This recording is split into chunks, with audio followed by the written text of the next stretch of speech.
Meu nome é Amada Montgomery. Aos 29 anos, nunca imaginei que voltaria a ter notícias do meu pai. 3 anos de silêncio absoluto me ensinaram a parar de ter esperanças.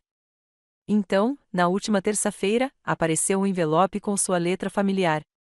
Meu coração quase explodiu de alegria. Quando liguei para meu avô bilionário, William, para compartilhar a notícia, sua resposta me arrepiou. Ele exigiu vê-la imediatamente. Enquanto eu deslizava a carta sobre sua mesa de mogno, ele franziu a testa. Olhe mais de perto, disse ele. O que descobri em seguida mudou tudo.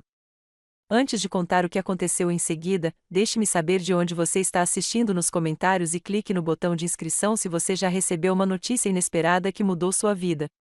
Construí uma vida boa para mim em Boston. Trabalhar como jornalista para um dos principais jornais realizou meu sonho de descobrir a verdade e contar histórias importantes. Meu apartamento no centro da cidade podia ser pequeno, mas tinha personalidade e uma vista da cidade que eu amava. Conquistei respeito na minha área, principalmente pela minha cobertura de crimes financeiros e fraudes corporativas. A ironia de que minha trajetória profissional foi inspirada pelo meu próprio drama familiar não passou despercebida.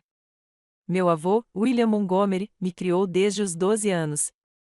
Um bilionário que se fez sozinho, com investimentos em imóveis, tecnologia e indústria, ele tinha recursos para me dar tudo, mas fazia o possível para não me mimar. Ele insistia que eu trabalhasse em empregos de verão quando adolescente, me candidatasse a bolsas de estudo e seguisse meu próprio caminho o máximo possível. Dinheiro é uma ferramenta, Amada, não um substituto para o caráter, ele me lembrava com frequência. Enquanto vovô William era uma constante na minha vida, meu pai, Jackson, era tudo menos isso. Meu pai lutou contra o álcool desde que me lembro, o que contribuiu para o divórcio dos meus pais quando eu tinha 8 anos.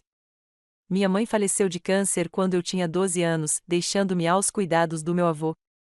Meu pai entrava e saía da minha vida durante aqueles anos, às vezes desaparecendo por meses antes de aparecer com grandes promessas e planos ambiciosos. A relação entre meu pai e meu avô sempre foi tensa.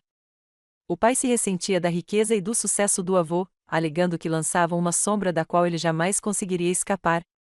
Seus empreendimentos comerciais fracassavam repetidamente, muitas vezes porque ele os abandonava no meio do caminho por alguma nova oportunidade garantida. O avô dava conselhos, o pai os ignorava e, inevitavelmente, pedia dinheiro quando as coisas não davam certo. Construí tudo do nada, dizia o avô. O Jackson simplesmente se recusa a se esforçar. O golpe final veio há 3 anos, no meu jantar de aniversário de 26 anos. Papai chegou atrasado, um pouco bêbado, e imediatamente começou uma briga com o vovô. Você acha que seu dinheiro te torna Deus? Papai gritou do outro lado da mesa na sala de jantar privativa. Você o usa para controlar todos ao seu redor, especialmente minha filha. Eu não fiz nada além de tentar te ajudar, respondeu o vovô, com a voz contida, mas fria. E eu estive lá para a Amada quando você não se importou. Eu sou o pai dela, papai bateu com o punho na mesa. Mas você a colocou contra mim com suas mansões, conexões e oportunidades. Como eu vou competir com isso? Tentei intervir, implorando para que parassem. É meu aniversário, implorei. Podemos, por favor, ter um jantar tranquilo em família? Mas o pai estava além da razão. Jogou o guardanapo no chão e se levantou. Chega, declarou. Chega do seu julgamento. Chega da sua condescendência. Chega dessa situação tóxica. Ele se virou para mim com lágrimas nos olhos. Amada, quando você estiver pronta para ter um relacionamento comigo que não envolva ele controlando tudo, você sabe como me contatar. E então ele foi embora. Corri atrás dele até o estacionamento, chamando seu nome. Ele entrou no carro sem olhar para trás e foi embora. Foi a última vez que vi meu pai. Tentei ligar para ele no dia seguinte, mas o número dele estava desligado. Dirigi até o pequeno apartamento dele do outro lado da cidade, mas ele já tinha limpado tudo. Enviei e-mails, mensagens por meio de amigos em comum, até contratei um serviço para encontrar o novo endereço dele e enviei cartas para lá. Nada além de silêncio em troca. O primeiro ano foi o mais difícil. Passei por ciclos de tristeza, raiva e confusão. Será que ele realmente me cortou completamente por causa do meu relacionamento com meu avô? Como ele pôde simplesmente desaparecer sem nem me dar uma escolha? Dediquei-me ao trabalho e conquistei minha primeira grande promoção ao divulgar uma reportagem sobre fraude em investimentos. No segundo ano, já tinha criado o ritual de escrever cartas que nunca enviava. Guardei-as numa caixa debaixo da cama, dezenas de atualizações sobre a minha vida, perguntas sobre a dele e pedidos de reencontro. Às vezes, eu sonhava que ele havia retornado, só para acordar com a sua ausência novamente. No terceiro ano, finalmente alcancei algo como aceitação. Papai havia feito sua escolha, e eu não podia forçá-lo a estar na minha vida. Concentrei-me em construir relacionamentos mais fortes com amigos, progredir na minha carreira e nos meus jantares semanais com o vovô William, que continuou sendo minha rocha, apesar de seu exigente império empresarial. O que me leva àquela manhã de terça-feira, 3 semanas atrás, quando tudo mudou. Começou como um dia comum. Acordei às 6, fui correr ao longo do rio Charles, tomei banho e fiz café. Eu estava revisando uma pesquisa para uma matéria sobre sonegação fiscal corporativa quando a campainha tocou. Um entregador me entregou um pequeno pacote. Sem endereço de retorno, apenas meu nome e endereço escritos com uma caligrafia que eu reconheceria em qualquer lugar, a do meu pai. Fiquei paralisada na porta, olhando para o pacote em minhas mãos. O entregador já havia desaparecido pelo corredor, deixando-me sozinha com essa conexão inesperada com meu pai. Minhas mãos tremiam quando fechei a porta e levei o pacote até o balcão da cozinha. O papel pardo estava levemente amassado, como se tivesse sido carregado por um tempo antes de ser enviado. Meu nome e endereço estavam escritos na mesma letra inclinada que eu lembrava dos cartões de aniversário e bilhetes na minha lancheira quando criança. Passei a ponta do dedo sobre a tinta azul, sentindo a leve marca no papel. Por 3 minutos, fiquei apenas olhando para ele, com medo de que, ao abri-lo, pudesse de alguma forma romper o frágil elo que surgira repentinamente entre nós. O que ele poderia ter a dizer depois de 3 anos de silêncio? Estaria doente, se afastando ainda mais, ou seria finalmente o pedido de desculpas e a reconexão com os quais eu sonhara? Respirei fundo e desembrulhei o pacote com cuidado. Dentro havia um envelope branco simples, uma fotografia de família desbotada de uma pescaria quando eu tinha uns 9 anos e uma pequena escultura em madeira de um pássaro em voo. A escultura era um trabalho lindo e detalhado que imediatamente reconheci como obra do meu pai. Ele sempre fora habilidoso com uma faca e um pedaço de madeira, criando pequenos tesouros durante seus períodos de sobriedade. Com as mãos trêmulas, abri o envelope e desdobrei a única página que continha. Querida amada, sei que já faz tempo demais. Não se passou um dia sem que eu não tenha pensado em você. Tenho me dedicado a mim mesma e feito alguns contatos importantes. Há uma oportunidade de negócio que pode mudar tudo para nós. Quero consertar as coisas. Entrarei em contato em breve com mais detalhes. Desta vez será diferente. Eu prometo. O pássaro representa a liberdade do passado. Mantenha-o por perto. Com amor, sempre, pai. A carta era curta, vaga e frustrantemente superficial em detalhes. Que oportunidade de negócio! Que contatos! E por que entrar em contato agora, depois de 3 anos ignorando minhas tentativas de contato? No entanto, apesar das minhas perguntas e da raiva latejante no peito, senti uma onda de esperança. Ele pensava em mim todos os dias. Ele queria consertar as coisas. Peguei a escultura em madeira, admirando como ele havia capturado a sensação de movimento nas asas do pássaro. Parecia significativo de alguma forma, como se contivesse uma mensagem além das palavras escritas. A fotografia mostrava nós três, eu, meu pai e meu avô William, em pé na beira de um lago, segurando peixes que tínhamos pescado. Eu sorri abertamente na foto, espremido entre os 2 homens que moldaram minha vida de maneiras profundas. Minha ligação semanal com o vovô estava marcada para aquela noite, mas eu não podia esperar. Disquei o número dele e sua assistente me transferiu imediatamente, um privilégio que eu raramente usava. Amada, está tudo bem? A voz do vovô demonstrava preocupação. Nossas ligações não programadas geralmente significavam algum tipo de problema. Vovô, recebi uma carta do papai, eu disse abruptamente, com a emoção fazendo minha voz falhar. Houve uma longa pausa do outro lado da linha. O que dizia? Ele finalmente perguntou, em tom cuidadoso e comedido. Li a mensagem curta, palavra por palavra. Entendo, disse ele quando terminei. E você tem certeza de que é do seu pai? Claro que sim. Eu conheço a letra dele, vovô. Outra longa pausa. Acho que você deveria trazer a carta aqui imediatamente, se puder. Algo em sua voz me deixou desconfortável. Há algo errado. Prefiro discutir isso pessoalmente. Você pode vir agora? Concordei e dirigi por 30 minutos até sua propriedade no subúrbio rico nos arredores de Boston. O portão de segurança se abriu automaticamente quando me aproximei, reconhecendo meu carro. Estacionei em frente à imponente casa colonial onde passei minha adolescência. Marta, a governanta que trabalhava com meu avô havia décadas, me recebeu com um abraço caloroso. Ele está no escritório, disse ela. Cancelou as reuniões da tarde depois do seu telefonema. Isso me surpreendeu.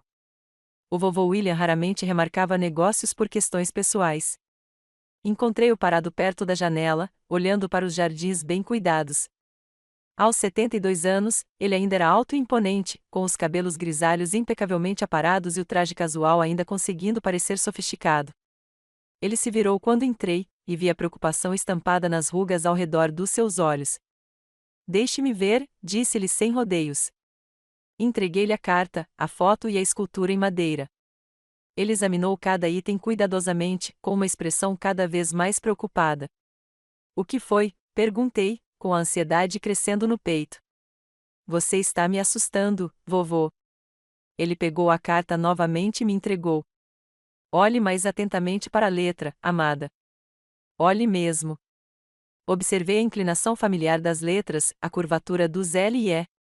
E então, com a ajuda do vovô, comecei a notar diferenças sutis que eu não havia percebido no meu estado emocional. A pressão em certos traços descendentes era mais forte do que o toque habitual do papai. O espaçamento entre as palavras era um pouco maior, e a assinatura, embora semelhante, não tinha o gancho característico no AN final de Jackson. Não entendo, eu disse, sentindo um frio na barriga. Recebi uma carta semana passada, disse o avô baixinho. Supostamente do seu pai, pedindo dinheiro para um empreendimento comercial. Você fez isso? Por que não me contou?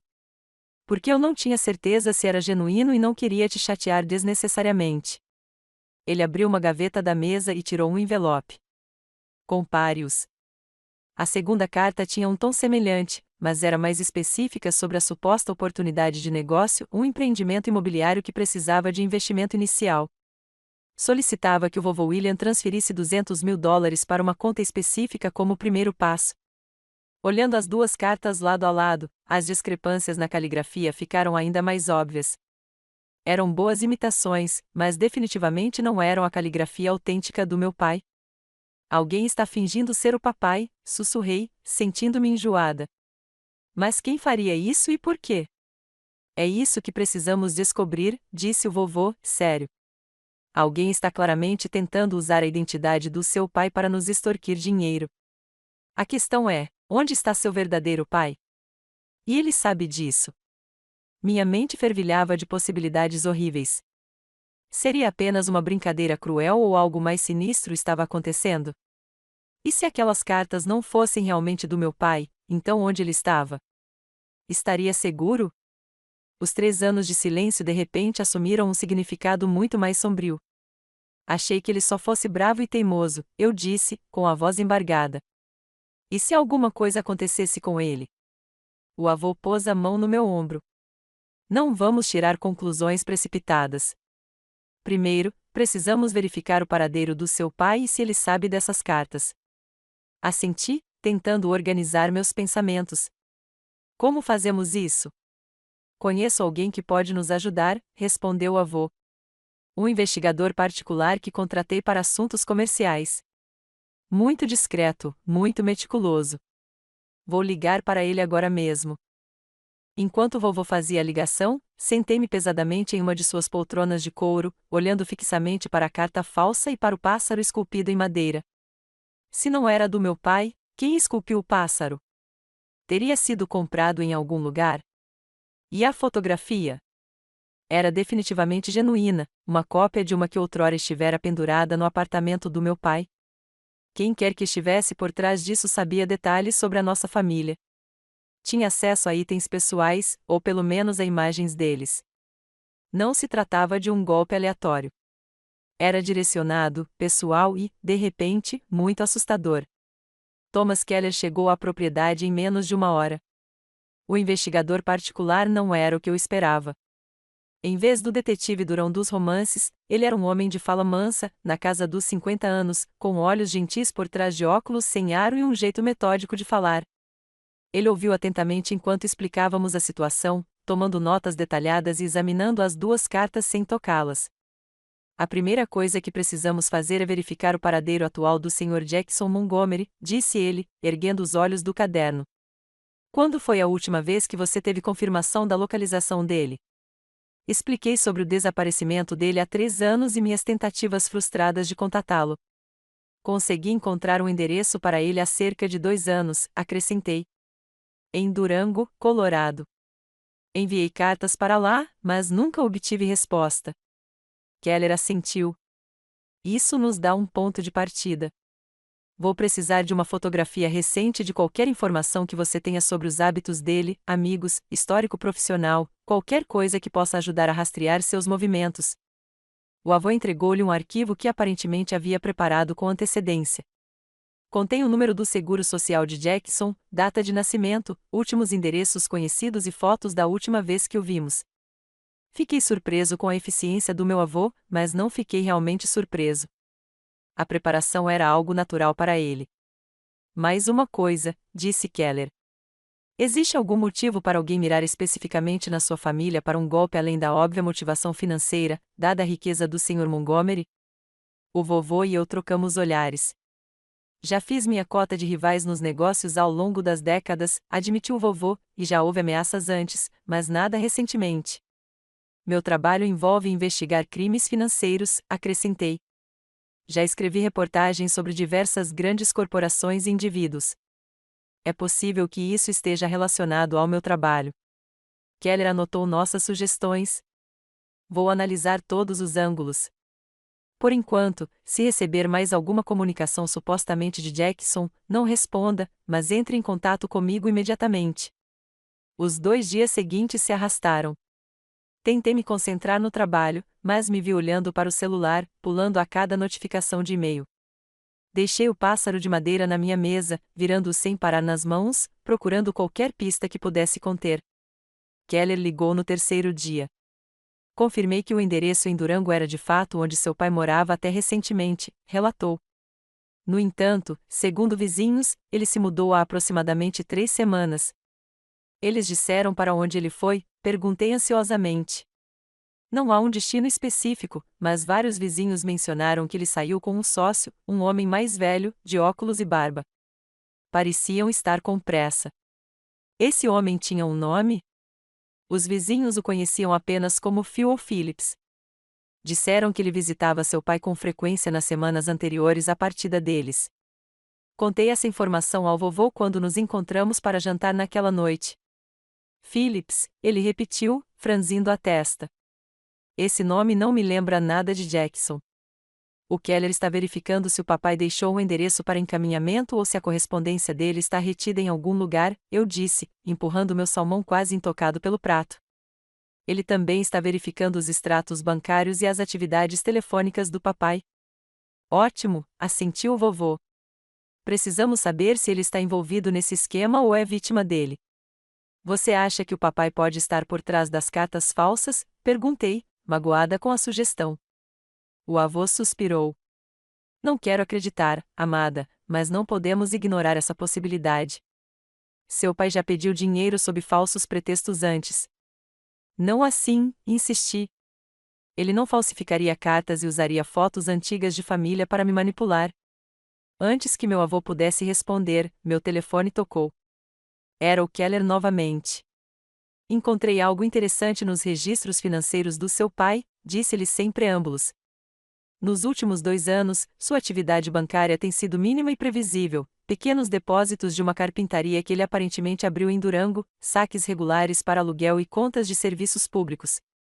Mas, a partir de 6 semanas atrás, houve vários depósitos grandes, seguidos por saques igualmente grandes.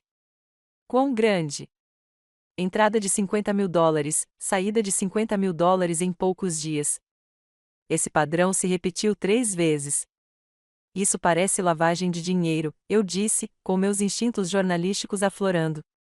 Sim, é consistente com isso. Ainda estou rastreando de onde veio o dinheiro e para onde foi. Depois de encerrar a ligação, contei ao vovô sobre o novo acontecimento. Isso está cada vez mais parecendo algum tipo de atividade criminosa, disse ele, sério. Talvez seu pai tenha se envolvido com as pessoas erradas. Mais tarde naquela noite, de volta ao meu apartamento, recebi uma ligação de um número bloqueado. Quando atendi, ouvi uma respiração, mas ninguém falou. Alô, eu repetia. Quem é? Pai, é você? Após cerca de 30 segundos, a pessoa que ligou desligou. Liguei imediatamente para o Keller e relatei o incidente. Ele prometeu tentar rastrear o número, embora não estivesse otimista quanto ao bloqueio das chamadas. Sem conseguir dormir, peguei novamente a escultura de madeira do pássaro. Ao virá-la sob a luz da lâmpada, notei algo que não havia percebido antes. Na parte inferior de uma das asas, quase imperceptível, havia pequenas marcas que pareciam ser letras. Peguei uma lupa da minha mesa e examinei-os mais de perto. Eram de fato letras e números, gravados em detalhes minuciosos, SP34 newtons 118 watts. Pesquisei rapidamente o que isso poderia significar e percebi que poderiam ser coordenadas parciais. Na manhã seguinte, mostrei minha descoberta ao vovô e ao Keller. Boa pegada, disse Keller, examinando a escultura. Elas podem estar apontando para um local específico. Vou verificar o que está nessas coordenadas ou perto delas. Naquela tarde, Keller ligou com outra atualização. Identifiquei o homem com quem seu pai foi visto. O nome completo dele é Shah Phillips, e ele tem um histórico e tanto, múltiplas condenações por fraude, incluindo golpes de investimento contra idosos. Ele foi libertado da prisão há 8 meses. Meu coração apertou.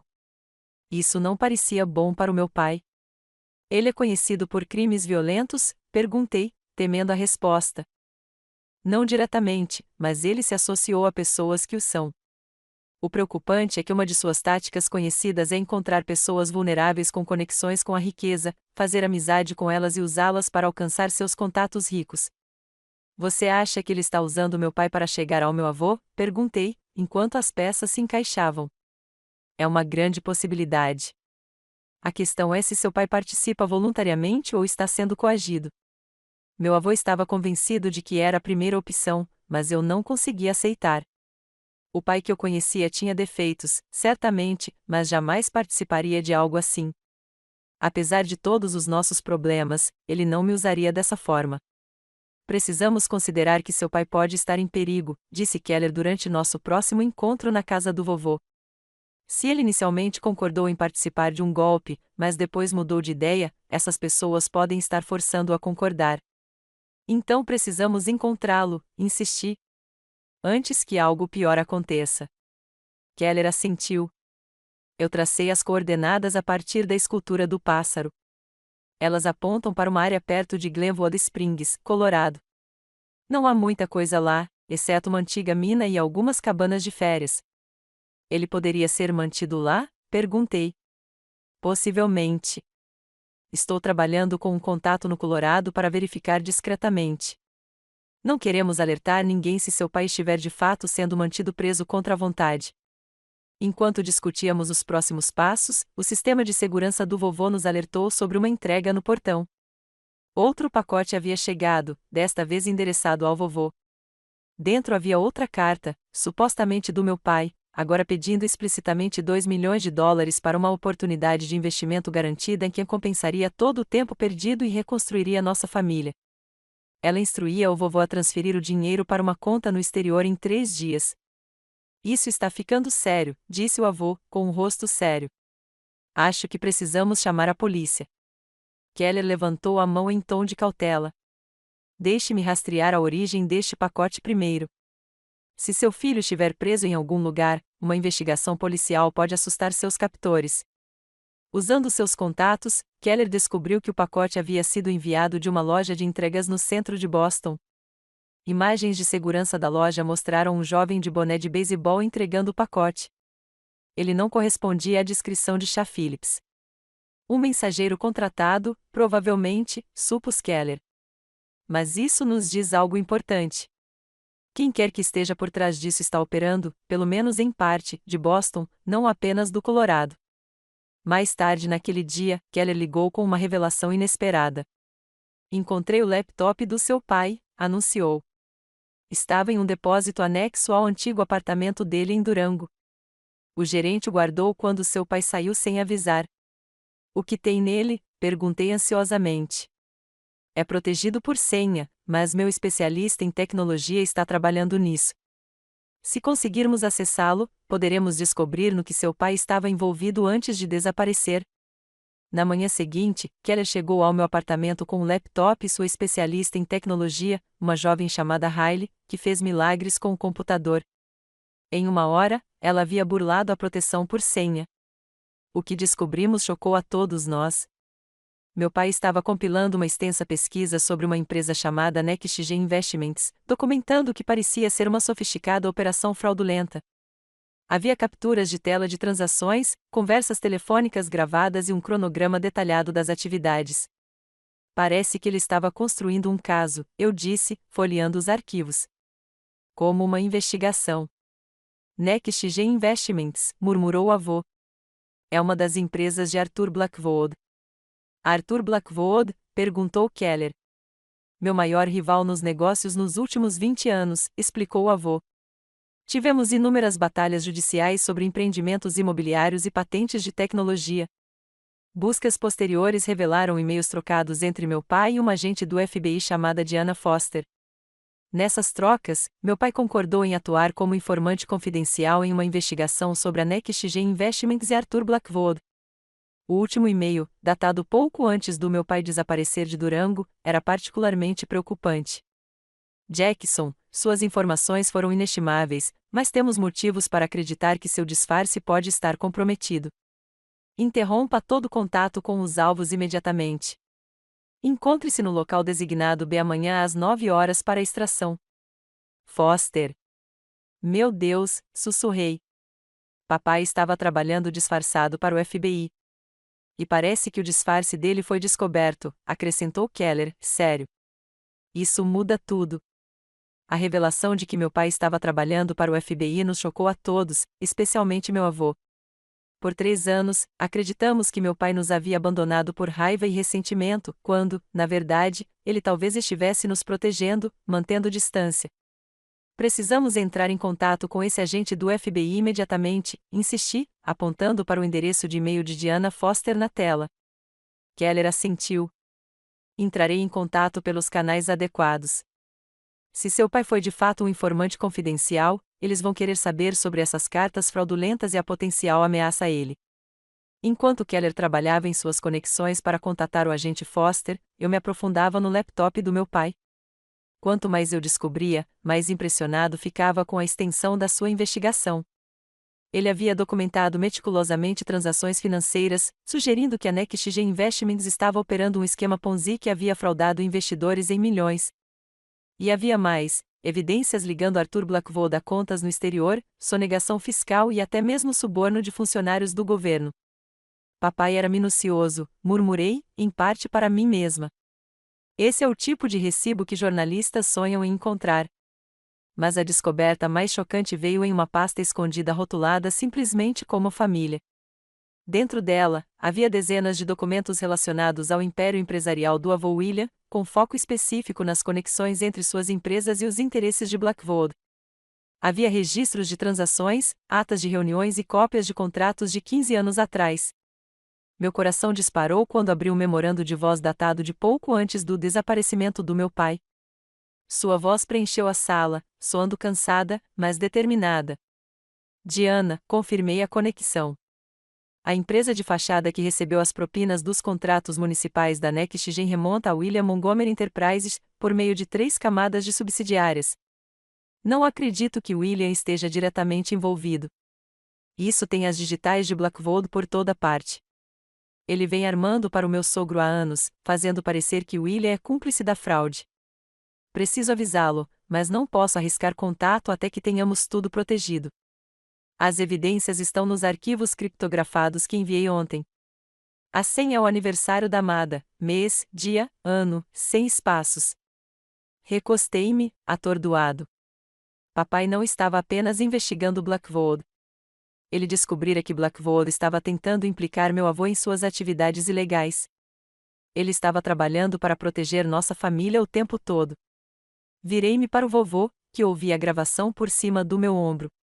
Seu rosto estava pálido. William, disse eu baixinho, usando seu primeiro nome em vez de vovô, talvez pela primeira vez na vida. Você sabia de alguma coisa disso? Ele afundou pesadamente numa cadeira. Eu sabia que Blackwood era implacável, mas isso? Não.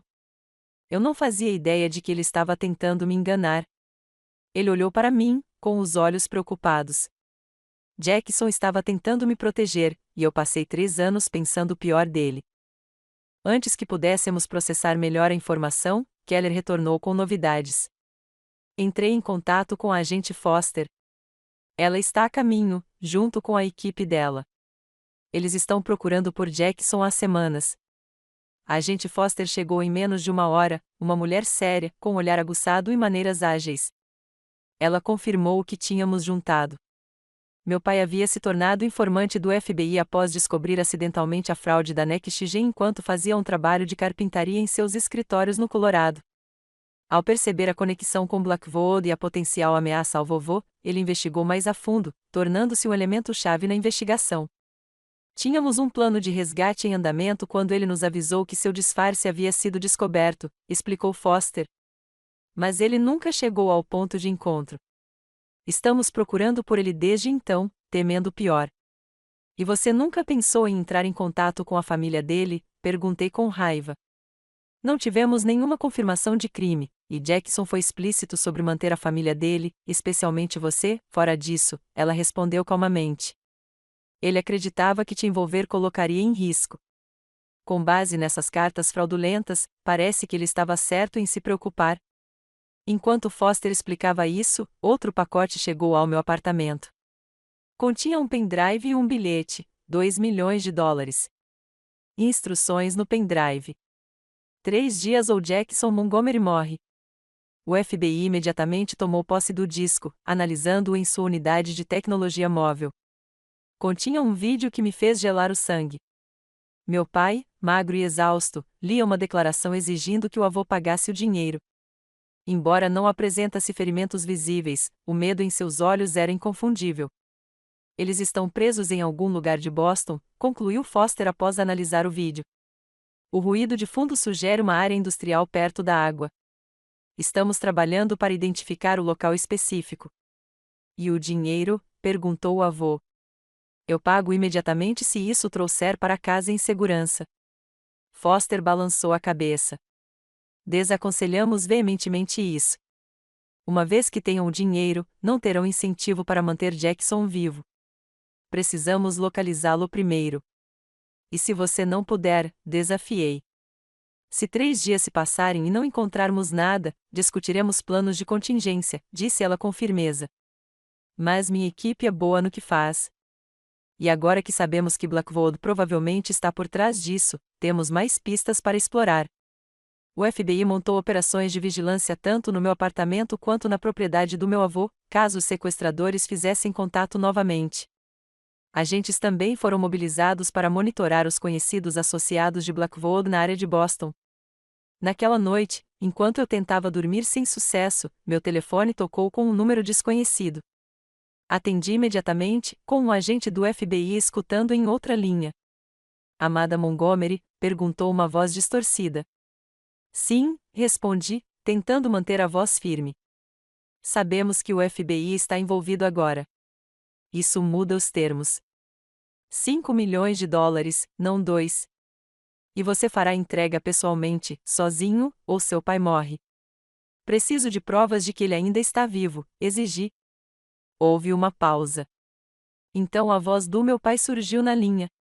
Amada, não faça o que eles pedem. É uma armadilha. Blackwood está tentando. Sua voz foi cortada pelo que pareceu um tapa. A voz distorcida retornou.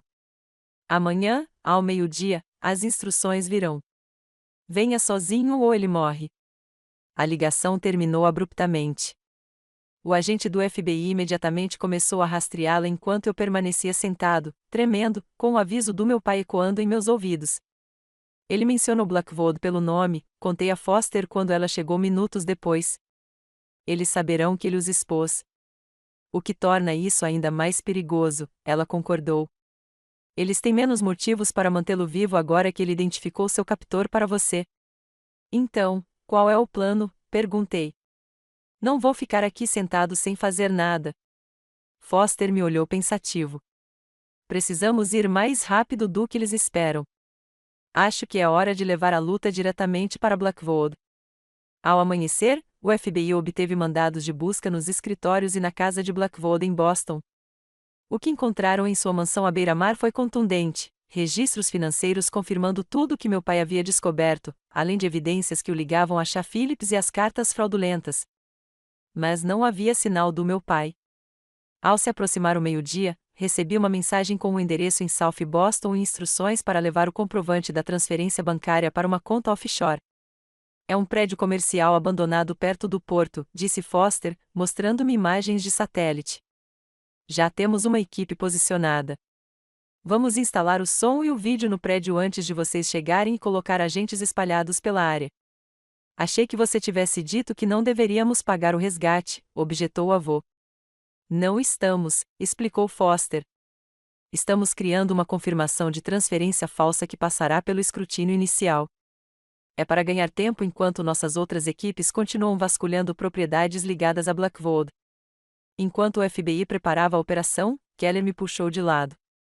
Enquanto eles se concentram em Blackwood, eu tenho observado Phillips. Ele é dono de um depósito do outro lado da cidade, com outro nome. Ainda não está no radar do FBI, mas minhas fontes sugerem que há atividade em comum lá. Você acha que é lá que eles podem estar mantendo meu pai preso? Perguntei. Keller assentiu. Vale a pena conferir. Posso ir agora enquanto o FBI está concentrado na organização da reunião. Tomei uma decisão em uma fração de segundo, vou com você. De jeito nenhum, ele objetou. É muito perigoso. Meu pai arriscou tudo para proteger nossa família, insisti. Não vou ficar de braços cruzados agora que ele precisa de mim. Além disso, sou jornalista. Sei como me manter discreta enquanto coleto informações. Depois de alguma discussão, Keller concordou relutantemente com a condição de que apenas realizássemos o reconhecimento e pedíssemos reforços ao primeiro sinal da presença do meu pai ou de seus captores. Escapamos enquanto a equipe do FBI se preparava para a reunião do meio-dia. O depósito ficava em um parque industrial decadente a 30 minutos do centro de Boston. À primeira vista, parecia abandonado, com placas desbotadas e terrenos mal cuidados. Mas Keller apontou para as novas câmeras de segurança discretamente posicionadas ao redor do perímetro. Alguém investiu em segurança recentemente, observou ele enquanto estacionávamos a um quarteirão de distância e nos aproximávamos a pé. E vejam só, marcas de pneu recentes. Circulamos o prédio, mantendo-nos fora do alcance das câmeras, até encontrarmos uma entrada de serviço com fechadura com teclado numérico. Através de uma pequena janela, pude ver um corredor iluminado por lâmpadas fluorescentes. Este lugar não está abandonado, sussurrei. Precisamos entrar. Keller estudou o teclado. Talvez eu consiga contornar isso, mas vai levar tempo. E se houver um alarme? Antes que ele pudesse terminar, a porta se abriu e um homem saiu, acendendo um cigarro. Keller me puxou para trás de uma caçamba de lixo bem a tempo. O homem falava ao telefone. Blackwood disse que vamos transferi-lo hoje à noite, depois que a garota entregar o dinheiro. Tem muita polícia federal bisbilhotando. Não, o local no exterior. Eu sei que é uma viagem só de ida para ele, mas isso não é problema nosso. Fiquei apavorado. Eles planejavam matar meu pai depois de pegar o dinheiro. Quando o homem voltou para dentro, Keller ligou imediatamente para a agente Foster, atualizando-a sobre o que havíamos descoberto. Ela redirecionou uma equipe tática para o nosso local, instruindo-nos a permanecer escondidos e não tentar entrar. Observamos do nosso esconderijo enquanto veículos do FBI convergiam silenciosamente para a instalação 20 minutos depois. A operação ocorreu com precisão militar. Agentes arrombaram várias entradas simultaneamente, e, em poucos minutos, ouvimos o sinal de liberação. A própria Foster veio nos buscar. Nós o encontramos, disse ela, com uma expressão que misturava alívio e preocupação. Ele está vivo, mas precisa de atenção médica. Tiraram meu pai de maca. Ele estava pálido e magro, com hematomas no rosto e um braço enfaixado, mas consciente. Quando me viu, seus olhos se encheram de lágrimas. Amada, ele sussurrou enquanto eu corria para perto dele. Sinto muito. Eu nunca quis que você se envolvesse nisso. Está tudo bem, pai, eu disse, engasgada, segurando sua mão. Nós sabemos de tudo. Você estava nos protegendo. Enquanto os paramédicos o colocavam na ambulância, ele agarrou minha mão com força. William, perguntou ele com urgência. Ele está bem? Ele está bem, assegurei-lhe. Ele está com o FBI agora. Estávamos procurando por você juntos. O alívio tomou conta do seu rosto. Diga a ele. Diga a ele que Blackwood estava armando para ele há anos. As provas estão todas nos meus arquivos. Ele precisa saber que não foi minha imaginação ou inveja. Foi real. Ele já sabe, pai, eu disse. Descobrimos sua pesquisa. Você fez isso. Você protegeu a família. Assim que as portas da ambulância se fecharam, o agente Foster se aproximou de mim. Prendemos 4 homens aqui, incluindo Shah Phillips, e Arthur Blackwood foi levado sob custódia em seu escritório há 20 minutos. O calvário do seu pai acabou e, graças ao trabalho dele, descobrimos um dos maiores esquemas de fraude financeira da história do Estado. Senti uma mistura complexa de emoções, alívio por meu pai estar seguro, orgulho pelo que ele havia conquistado e uma raiva persistente pelos 3 anos de silêncio e dor. Mas, acima de tudo, senti uma profunda sensação de que um novo capítulo estava começando para nossa família, um capítulo que exigiria cura e reconstrução, mas que continha a promessa de verdade e reconciliação. As 72 horas seguintes se passaram em meio a uma confusão de quartos de hospital, depoimentos do FBI e notícias sobre a prisão de Arthur Blackwood. Meu pai estava sendo tratado por desnutrição, desidratação e um braço quebrado que havia sido mal engessado durante o cativeiro. Os médicos nos garantiram que ele se recuperaria fisicamente, mas o trauma emocional levaria mais tempo para cicatrizar. Dividi meu tempo entre o hospital e ajudar o agente Foster a lidar com a montanha de evidências que meu pai havia coletado. Como jornalista, eu tinha um bom olho para organizar informações e identificar os fios mais significativos de uma história complexa. Seu pai era meticuloso, comentou Foster enquanto revisávamos arquivos juntos em uma sala de conferências na sede do FBI. Ele documentou tudo e criou mecanismos de segurança para garantir que as evidências surgissem mesmo que algo acontecesse com ele. Parece a cara do papai, eu disse com um sorriso triste. Quando ele se compromete com algo, ele dá tudo de si. Foster me lançou um olhar pensativo. Sabe, nós oferecemos a ele proteção a testemunhas no início da investigação. Ele recusou. Disse que precisava se manter conectado ao mundo real para ser eficaz. E para nos vigiar à distância, percebi. Mesmo quando pensávamos que ele nos havia abandonado, ele estava nos vigiando. Enquanto meu pai se recuperava no hospital, meu avô e eu tivemos várias conversas intensas sobre o que aconteceria a seguir. O FBI nos avisou que, embora Blackwood e seus cúmplices imediatos estivessem sob custódia, poderia haver cúmplices ainda foragidos que pudessem representar uma ameaça. Querem nos colocar em custódia protetora até o julgamento, explicou o vovô durante um dos nossos cafés noturnos na sala de espera do hospital. Nos levem para um local seguro e nos providenciem segurança. Balancei a cabeça com firmeza. Não estou me escondendo. Papai passou 3 anos sacrificando seu relacionamento conosco para construir este caso. Se fugirmos e nos escondermos agora, para que serviu tudo isso? Não se trata de se esconder, amada. Trata-se de ser sensata. Não, é sobre assumir o controle da situação, insisti. Essas pessoas agiram nos mantendo no escuro, nos manipulando por meio do medo e da incerteza. Chega disso. Descrevi meu plano alternativo. Em vez de proteção passiva, montaríamos uma armadilha para quaisquer ameaças remanescentes. Usando meus contatos jornalísticos, eu plantaria uma matéria sobre novas evidências do caso Blackwood, mantidas em um local seguro. Depois, com a ajuda do FBI, monitoraríamos quem viesse procurá-lo. É muito arriscado, objetou vovô. Deixe os profissionais cuidarem disso. Os profissionais estão trabalhando neste caso há 3 anos e ainda não conseguiram impedir o sequestro do meu pai, ressaltei. Além disso, não estou sugerindo que façamos isso sozinhos. Trabalharemos com a equipe do Foster em cada etapa do processo. Após muito debate, e para minha surpresa, Foster finalmente apoiou meu plano com modificações.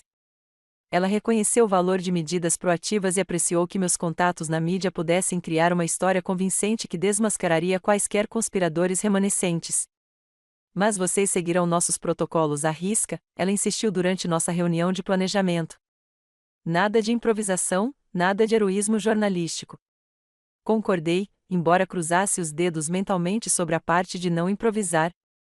Minha experiência como repórter investigativa me ensinou que algumas situações exigem raciocínio rápido e adaptação.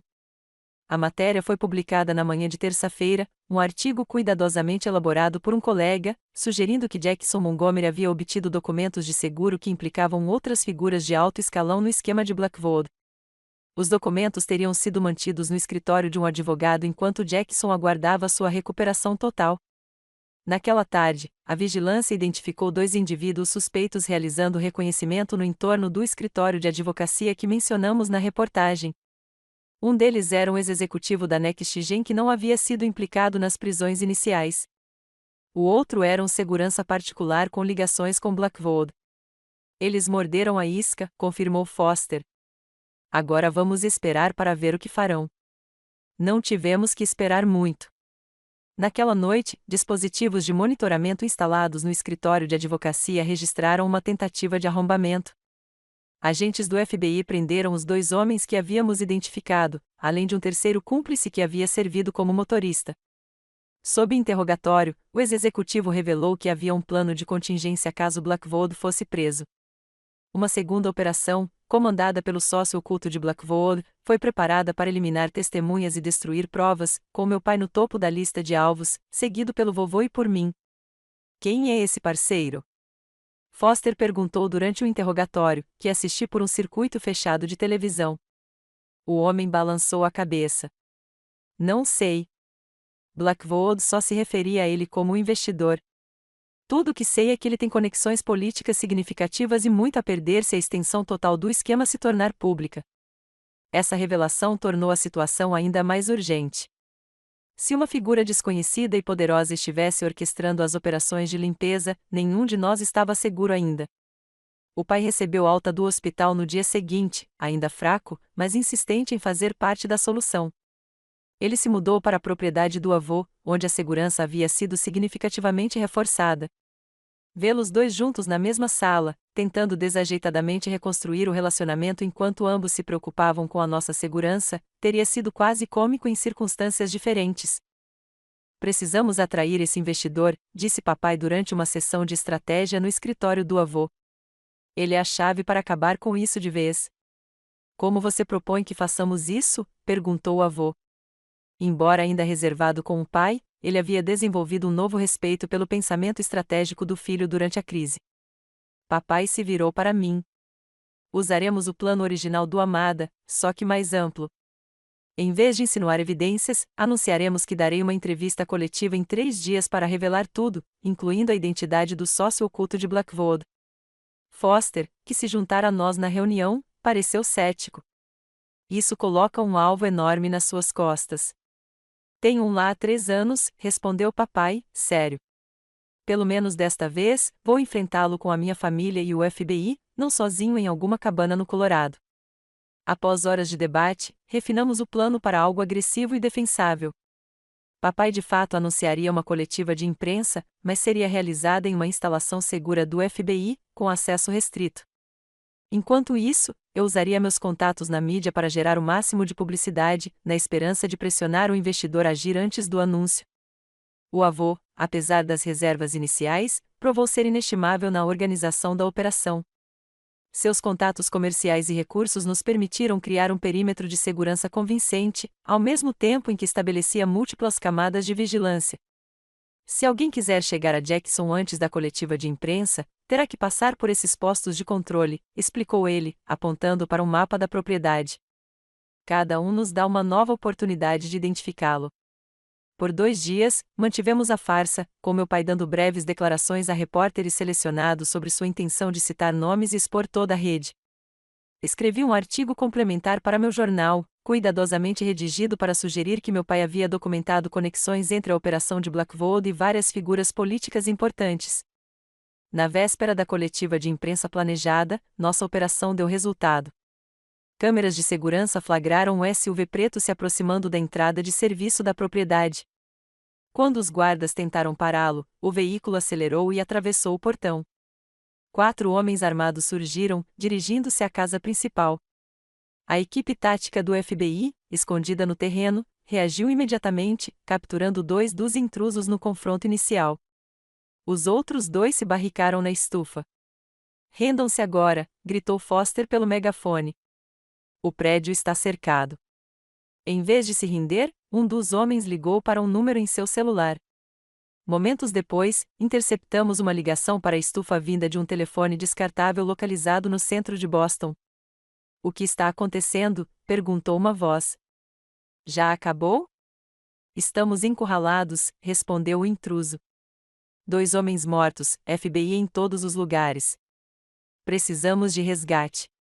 "Não há extração", respondeu a voz friamente. "Termine o trabalho ou não volte mais." Aquela resposta insensível pareceu quebrar algo nos homens presos. Eles se renderam 5 minutos depois, concordando em cooperar integralmente em troca de proteção do investidor. O líder do grupo, um ex-contratado militar chamado Marcus Reed, forneceu a peça final do quebra-cabeça. O investidor era Gerald Winters, um senador estadual que usou sua influência política para facilitar os investimentos fraudulentos de Blackwood e recebeu milhões em propinas. Com essas informações, o FBI obteve mandados de prisão para Winters e a apreensão de seus registros financeiros. Pela manhã, o senador estava preso, e a coletiva de imprensa havia se transformado de uma armadilha em um anúncio real da conclusão bem-sucedida do caso. Ao lado do meu pai enquanto ele se dirigia à imprensa, senti um orgulho enorme. Apesar de tudo o que havia sofrido, ele falou com dignidade e clareza, explicando seu papel na investigação sem buscar glória ou atribuir culpa. Quando questionado sobre os 3 anos que passou longe da família, ele simplesmente respondeu: "Fiz o que achei necessário para proteger as pessoas que amo.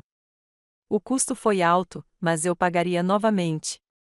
Depois, enquanto caminhávamos juntos de volta para o carro, segurei a mão dele, algo que eu não fazia desde pequena. "Você conseguiu, pai", eu disse suavemente. "Acabou mesmo." Ele apertou minha mão, com os olhos brilhando. "Ainda não", corrigiu gentilmente. "Só começando. A parte difícil vem depois, reconstruir o que estava quebrado." Olhando para frente, vi o vovô nos esperando ao lado do carro, com uma expressão complexa de emoções. O caminho para a cura da nossa família seria realmente desafiador, mas, pela primeira vez em anos, acreditei que o percorreríamos juntos. Os dias que se seguiram à prisão do senador Winters e ao desmantelamento de toda a rede de fraudes deveriam ter sido puramente comemorativos. O FBI elogiou a coragem e a persistência do pai. A mídia o aclamou como um herói cidadão, e a reputação empresarial do avô não só foi preservada como também fortalecida por sua cooperação na operação final. No entanto, dentro da nossa família, o clima permanecia tenso e constrangedor. 3 anos de silêncio haviam criado feridas que o reconhecimento de boas intenções não conseguiu curar imediatamente. Meu pai se mudou do hospital para a casa de hóspedes do meu avô, em vez de voltar para o meu apartamento, como eu havia oferecido inicialmente. A distância física refletia o abismo emocional que ainda existia entre nós. Nosso primeiro jantar em família foi dolorosamente formal. Sentamos à mesa de jantar formal do vovô, 3 pessoas ligadas por laços de sangue e traumas compartilhados, mas com dificuldade para encontrar um ponto de encontro para conversar. "Os médicos dizem que devo recuperar o uso total do meu braço em alguns meses", papai disse, quebrando um dos muitos silêncios desconfortáveis. O avô assentiu rigidamente. "Contratei o melhor fisioterapeuta de Boston para trabalhar com você." "Obrigado, William. Você é muito generoso." Mais silêncio, quebrado apenas pelo som de talheres batendo nos pratos. "Quantas coisas você lembra?", perguntei finalmente. Do seu tempo em cativeiro. O garfo do meu pai parou a meio caminho da boca. A maior parte. Eles queriam informações sobre as evidências que eu havia reunido e com quem as havia compartilhado. Quando eu não contei, eles tentaram. Ele parou de falar e continuou com mais firmeza. Tentaram vários métodos de persuasão. Estendi a mão sobre a mesa e toquei a dele. Sinto muito que você tenha passado por isso sozinho. Eu não estava sozinho. Na verdade, não, respondeu ele, olhando-me nos olhos. Pensar em você e até no seu avô teimoso aqui me fez seguir em frente. Eu sabia que, se conseguisse resistir o suficiente, as evidências acabariam vindo à tona de uma forma ou de outra. Você poderia ter confiado a verdade a nós desde o começo, disse o avô, com a voz carregada de um toque de antigo ressentimento, em vez de desaparecer e nos deixar acreditar que você havia abandonado a família. Papai largou o garfo. Será que eu poderia? Blackwood tinha se infiltrado na sua empresa, William. Ele tinha gente vigiando Amada. Se eu tivesse mantido contato, isso os teria levado direto às evidências e colocado vocês dois em risco. Então, você tomou essa decisão por todos nós, retrucou o vovô. Sem discussão, sem consentimento. Sim, eu fiz, reconheceu papai. E faria de novo para proteger vocês dois. Não estou pedindo gratidão, mas esperava alguma compreensão. A tensão na sala tornou-se insuportável. Sugeri que tomássemos a sobremesa na sala de estar, esperando que uma mudança de ambiente aliviasse a tensão, mas não fez muita diferença. Às 9 horas, papai se desculpou, dizendo que os médicos o haviam aconselhado a descansar com frequência durante a recuperação. Ao sair, o vovô e eu trocamos olhares. Correu tudo bem, eu disse sarcasticamente. Vai levar tempo, suspirou o vovô. 3 anos acreditando em uma coisa, só para descobrir que era completamente o oposto. É uma adaptação significativa. Por todos nós, concordei, mas precisamos nos esforçar mais. Papai quase morreu protegendo esta família. O avô assentiu com relutância. Marquei uma consulta com a doutora Melissa Jang amanhã. Ela é especialista em traumas familiares e reconciliação. Terapia familiar, arqueei uma sobrancelha. Isso não parece com você. Sim, bem, ele pigarreou desconfortavelmente. Eventos recentes sugeriram que minhas abordagens habituais à dinâmica familiar podem se beneficiar de orientação profissional. Escondi um sorriso diante dessa admissão relutante. O fato de o vovô William Montgomery reconhecer que precisava de ajuda com qualquer coisa era algo sem precedentes. A doutora Jang revelou-se exatamente o que a nossa família precisava. Uma mulher calma e perspicaz, na casa dos 50 anos, criou um espaço onde verdades difíceis podiam ser ditas sem julgamentos. Em nossa primeira sessão, ela pediu que cada um de nós expressasse o que havíamos sentido durante os 3 anos de separação. Eu fui o primeiro a descrever minha jornada da confusão à mágoa, da raiva à resignação. Papai ouvia com lágrimas nos olhos, concordando de vez em quando. Escrevi cartas para você, eu disse. Dezenas delas. Guardei-as numa caixa debaixo da minha cama. Eu também escrevi para você, admitiu ele baixinho. Cartas que eu jamais conseguiria enviar. Estão num caderno no Colorado. Pedi ao agente Foster para recuperá-lo para mim. Quando chegou a vez do meu pai compartilhar, ele falou sobre o isolamento esmagador da sua vida disfarçado. A parte mais difícil foram as férias, disse ele. Saber que vocês estavam juntos, provavelmente pensando o pior de mim. Quase saí do disfarce tantas vezes só para te deixar saber que não te abandonei por escolha própria. O avô foi o último a falar, e a sua partilha foi a que mais me surpreendeu. Por trás da sua aparência estoica, ele estava profundamente magoado com o que considerava a rejeição do filho. Eu me culpei, confessou. Achei que tinha te afastado com as minhas tendências controladoras, com a minha incapacidade de demonstrar a devida apreciação por quem você é, em vez de por quem eu queria que você fosse. Papai pareceu atordoado. Eu não fazia ideia de que você se sentia assim. Sempre achei que você estava decepcionado comigo. Eu ficava frustrado com frequência, esclareceu o vovô. Mas nunca me decepcionei com quem você é, Jackson. Apenas com as escolhas que você às vezes fazia. Tipo desaparecer por 3 anos? Perguntou papai com um toque de sua antiga atitude desafiadora. Não, disse o vovô, nos surpreendendo. Essa escolha, agora que eu entendo, foi talvez a atitude mais altruísta que você já tomou.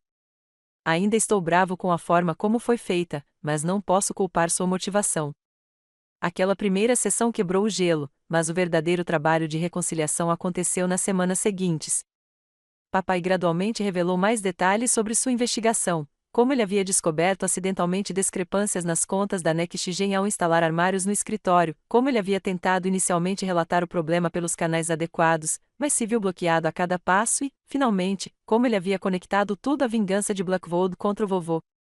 Ele estava obcecado em destruir você, explicou papai durante um dos nossos jantares em família, agora regulares. Não era só rivalidade comercial. Ele culpou você pelo suicídio do irmão dele há 20 anos. Robert Blackwood, o avô franziu a testa. Ele foi meu sócio no meu primeiro empreendimento imobiliário. Ele desviou dinheiro e foi pego.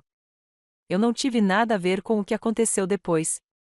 Na cabeça do Arthur, você levou o irmão dele a isso ao expor o desfalque, explicou o pai. Todo o esquema de fraude tinha em parte a ver com dinheiro, mas principalmente com vingança. Ele queria destruir sua reputação e vê-lo processado, não apenas falido.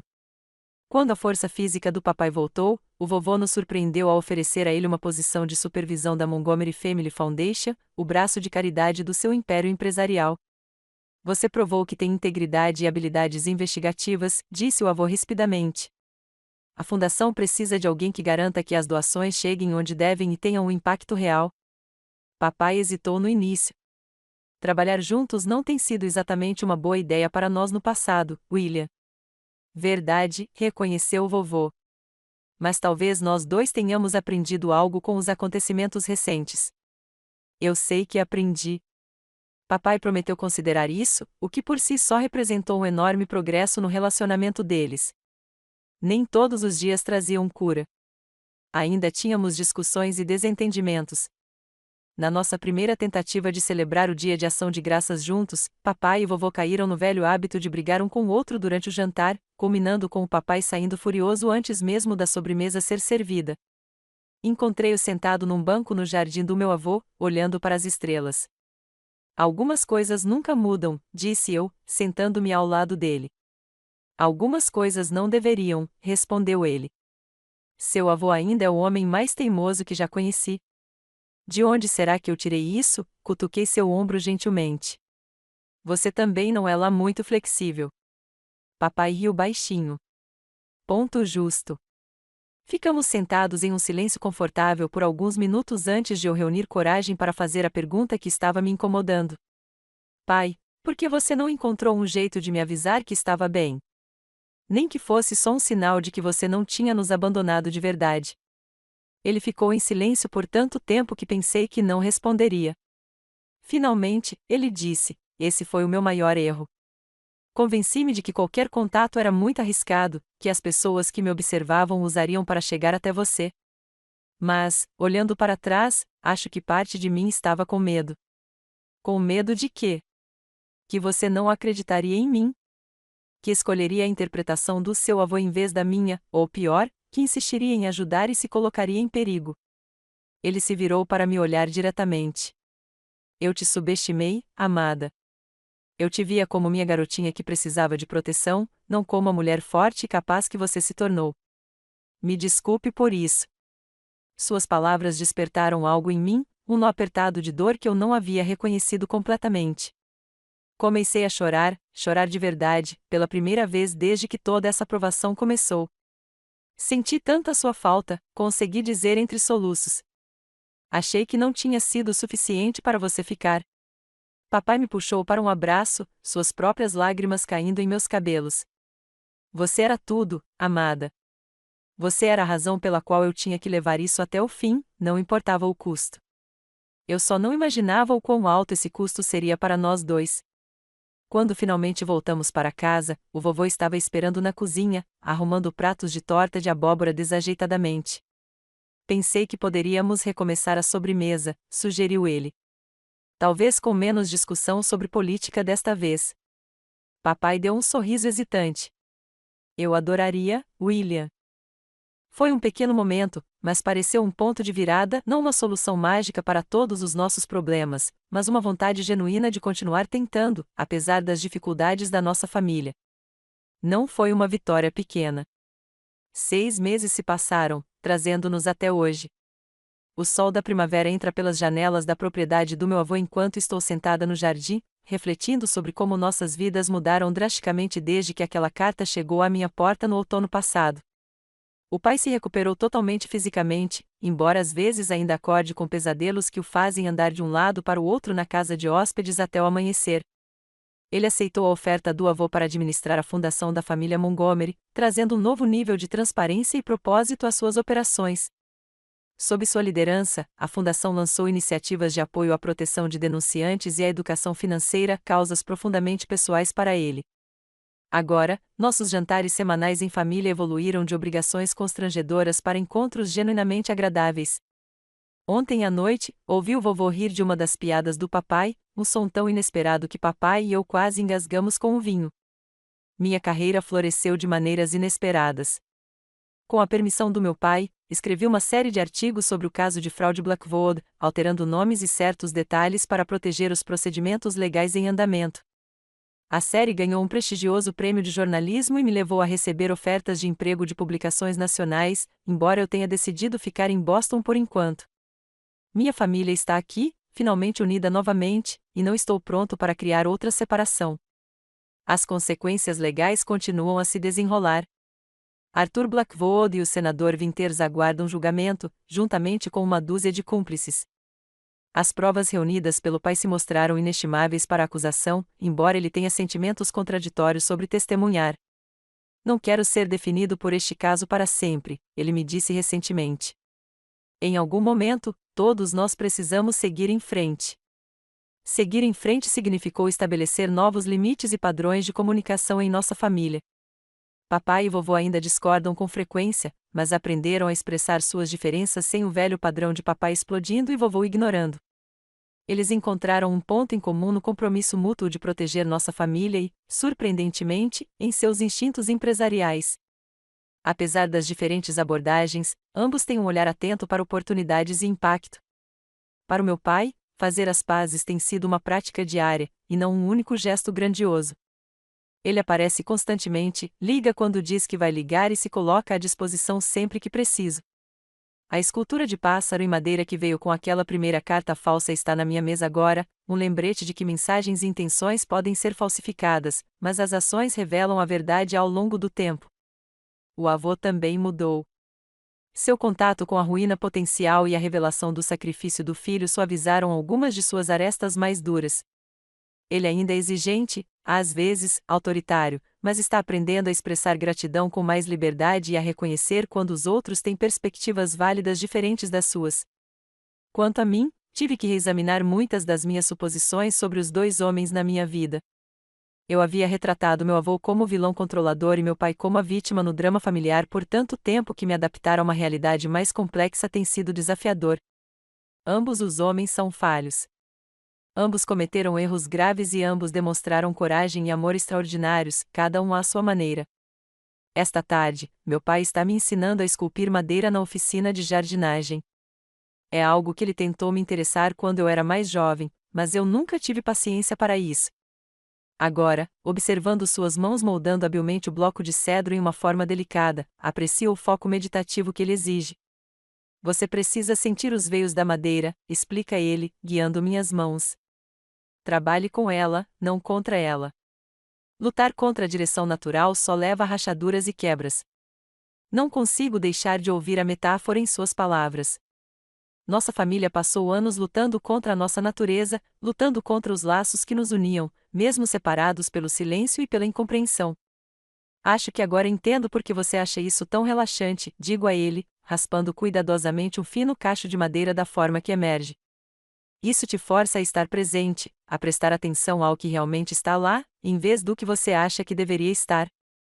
Papai sorri. É exatamente isso. Levei anos para aprender essa lição, tanto na marcenaria quanto na vida.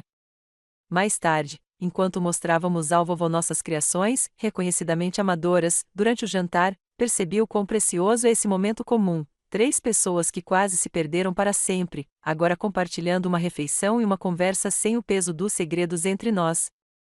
Tenho pensado sobre o que aprendi com tudo isso, digo enquanto Marta serve a sobremesa, sobre família, sobre julgamento, sobre verdade. E a que conclusões você chegou? Pergunta o avô, genuinamente curioso. Que silêncio nem sempre significa ausência, que proteger alguém e controlá-lo podem parecer semelhantes de fora, que podemos estar completamente errados sobre as motivações por trás das ações de alguém. Respiro fundo. E, o mais importante, que os laços familiares podem se dobrar quase até a ruptura, mas ainda assim encontrar um jeito de se manter. Papai estende a mão sobre a mesa e pega a minha.